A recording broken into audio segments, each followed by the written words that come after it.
Gangster ini baru saja dibebaskan dari penjara dan langsung dibalaskan. Mobilnya meledak. Rumah terbakar. Karena untuk menghindari diburu, dia harus berpura-pura menjadi pendeta dan naik bus untuk pergi. Setelah udah mau keluar kota, lalu tiba-tiba ada seorang polisi yang menghalangi jalan. Lagi, angkat tangan aja deh. Dia keluar dari mobil dan mengangkat tangannya. Seperti, ayolah tangkap aku. Tanpa diduga, polisi, di sisi lain, menyambutnya dengan hangat. Wali kota secara pribadi datang untuk menjemputnya. Semua orang lebih semangat. Mereka juga secara khusus menyiapkan pertunjukan tari untuknya. Setelah dia pergi ke gereja, dia mengerti situasinya. Jadi pendeta kota ini baru saja meninggal kemarin. Jadi semua orang mengira dia adalah pendeta baru. Bisa aja jadi seperti ini. Pria ini adalah pencuri harta karun sebelumnya. Karena mencuri, dia dipenjara selama 7 tahun. Karena di masa lalu ambil semua harta. Jadi setelah dia dibebaskan dari penjara, dia dibalas dendam. Pada akhirnya, dia terpojok, jadi dia harus mencari saudaranya sebagai pendeta untuk meminta bantuan. Adiknya menyuruhnya untuk menyamar sebagai pendeta dan pulang kampung untuk bersembunyi. Siapa yang mengira bahwa dia benar-benar akan menjadi seorang pendeta? Dia buru-buru memanggil saudaranya. Mengatakan dia tidak ingin berada di sini sama sekali. Kemudian besok temui adiknya di depan makam ayahnya, temukan harta itu lalu kabur. Tapi yang mengejutkannya adalah, ketika dia hendak meninggalkan tempat ini pada malam hari, dia menemukan bahwa tempat ini tidak memiliki satu mobil pun. Jadi dia mencuri sepeda, mengayuh sambil berpikir bahwa jika dia mengayuh sepanjang malam, dia bisa sampai di sana. Dia naik sepeda cepat. Tapi saat ini, tiba-tiba polisi menghalangi. Tapi remnya rusak, dia langsung nabrak polisi. Dia buru-buru menjelaskan bahwa dia bersepeda untuk berolahraga. Jadi polisi muncul di sini karena ada seorang lelaki tua dengan kaki yang terluka. Mereka sedang menunggu dokter datang tapi ini sudah 1 jam. Ketika dia melihatnya, dia berpikir, bukankah bapak ini akan mati? Tanpa berkata apa-apa, dia mencabut ranting itu dari kaki lelaki tua itu. Lalu taburkan dinamit di atasnya dan bakar untuk menghentikan pendarahan. Akhirnya, gunakan kawat dan plat nomor untuk membuat belat sederhana. Polisi ini langsung mengaguminya, pendeta itu tahu segalanya dengan sangat baik. Tentu saja, dia kan ada 7 tahun di penjara. Ah, aku bercanda. Maksudku paman ini juga kekar. Lalu dia berniat untuk melanjutkan perjalanannya. Tapi dihentikan oleh polisi. Sepeda pendeta kehilangan remnya, sangat berbahaya untuk dikendarai. Jadi bawa dia ke mobil polisi. Dia hanya bisa diam dan dibawa kembali ke kota oleh polisi. Ketika dia melihat gereja, dia ingin turun dari mobil. Kemudian polisi dengan antusias mengatakan bahwa mereka ingin mengundangnya dia untuk minum-minum. Akibatnya, dia mabuk. Pagi selanjutnya, seorang anak laki-laki di gereja menemukan dia tidur di samping peti mati dan segera membangunkannya. Sudah waktunya untuk upacara, ayah. Ah, aku tahu. Ayah sedang bertugas di peti mati pendeta, jadi ayah tidak tidur tadi malam. Bocah itu memberitahu semua orang tentang penjaga peti mati. Semua orang merasa senang dengan pendeta baru ini. Dan kakak laki-laki itu sedang mencuci wajahnya sekarang ketika dia menerima telepon dari saudaranya. Dia sepertinya tidak bisa keluar dari sini, jadi dia memberitahu adiknya di mana harta itu disembunyikan. Dia meminta saudaranya untuk membantu membawanya ke sini. Tapi kata adik, aku seorang pendeta, aku tidak bisa menyentuh benda najis itu. Aku akan memberimu setengahnya. Mendengar ini, sang adik menggali kuburan ayahnya dan mengambil harta itu. Dia sudah gila karena senang, tapi tetap tidak lupa untuk meminta adiknya mengajarinya cara melakukan kebaktian gereja. Dengan cara langsung. Dia memakai earphone-nya, menyesuaikan emosinya, dan pergi ke podium untuk melakukan upacara. Dia melakukan persis seperti yang ditunjukkan saudaranya di telepon. Selamat datang di gereja yang indah ini. Ya, baterainya habis. Semua orang terkejut. Dia buru-buru menjelaskan. Ah, maksudku aku merasa hatiku telah dicuri oleh seseorang. Halo, apakah baterainya benar-benar mati? Haleluya. Apa itu Gan? Gak ada kata lain. Ah, ini kue yang disukai pendeta saat dia masih hidup. Sekarang putra altar mengingatkannya bahwa pendeta telah di sini selama 53 tahun. 53 tahun. Jadi tidak apa-apa untuk mati. Kemudian dia berbicara tentang betapa tragisnya ayahnya. Dia tidak menyangka bahwa kisah aslinya membuat semua orang menangis. Akhirnya setelah selesai, dia segera keluar dan naik bus terakhir hari itu. Tidak menyangka bahwa ketika dia keluar, dia bertemu dengan seorang gadis yang datang untuk membicarakan masalah keluarga. Dia tidak boleh pergi sama gadis itu. Bas terakhir tidak bisa naik, tidak mungkin. Iya udahlah. Datang dan dengarkan kisah keluarga. Oh, pernikahan paksa. Setiap kali minum alkohol, gadis ini dimukulinya.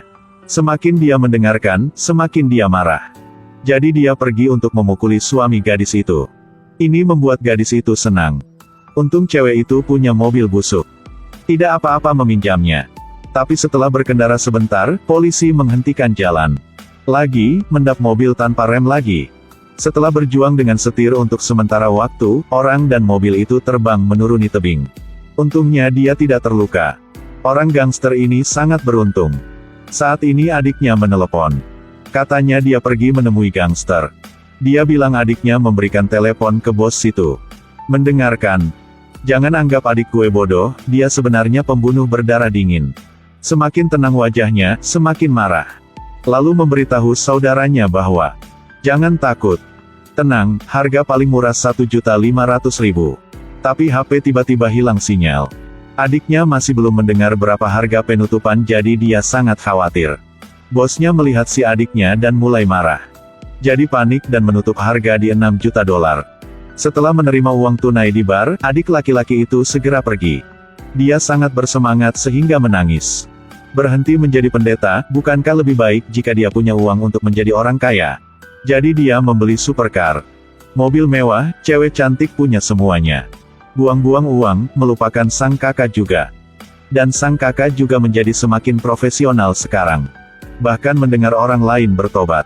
Ketika bertemu dengan seorang koruptor, dia langsung menasehatinya untuk menaikkan gaji karyawannya. Bertemu dengan seorang wanita tua yang mengatakan bahwa putranya menyukai pria. Lalu dia mengatakan padanya itu normal, kenapa harus mengkhawatirkannya? Tapi tidak ada yang menyukainya, kata wanita tua itu. Lupakan saja, selanjutnya. Tetapi tidak menyangka bahwa pria ini adalah pendeta yang sebenarnya. Pendeta yang sebenarnya bertanya siapa dia. Ketika dia mendengar itu, dia langsung marah. Dia memberi vikaris pertarungan nyata. Bahkan mengisinya dengan alkohol dan menelepon polisi. Katakan bahwa pemabuk ini datang ke gereja untuk mengacau. Katakan dia pendeta palsu. Jadi polisi membawanya ke pos polisi. Dan semua orang berpikir bahwa sang kakak ini adalah pendeta yang sebenarnya. Jadi mereka memukul pendeta aslinya, memarnya, dan membuangnya ke jalan. Hari itu, di desa tiba-tiba muncul seorang gadis cantik. Jadi dia adalah istrinya.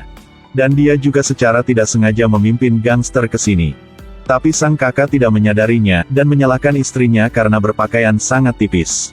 Ini seperti hanya memakai ikat pinggang. Tepat ketika dia hendak bersenang-senang dengan istrinya, seorang pria Yahudi datang mengetuk pintu. Jadi pria ini menyukai gadis Arab. Karena mereka tidak memiliki agama yang sama, ayah gadis itu tidak setuju. Jadi dia pergi menemui ayah gadis Arab itu. Tanpa diduga, ayah gadis itu adalah lelaki tua yang diselamatkan dia beberapa hari yang lalu. Jadi lelaki tua itu menyetujui pernikahan ini. Tapi di tempat pernikahan, kedua keluarga bertengkar. Dia tidak berdaya, mengatakan, datang ke gereja saya dan menikah. Dalam sekejap mata, dia dan wali kota merencanakan pernikahan. Sudah bertahun-tahun sejak kota ini mengadakan upacara pernikahan. Jadi wali kota dengan senang hati membantu. Pernikahan diadakan tepat waktu. Gereja sangat ramai saat ini, sangat ramai.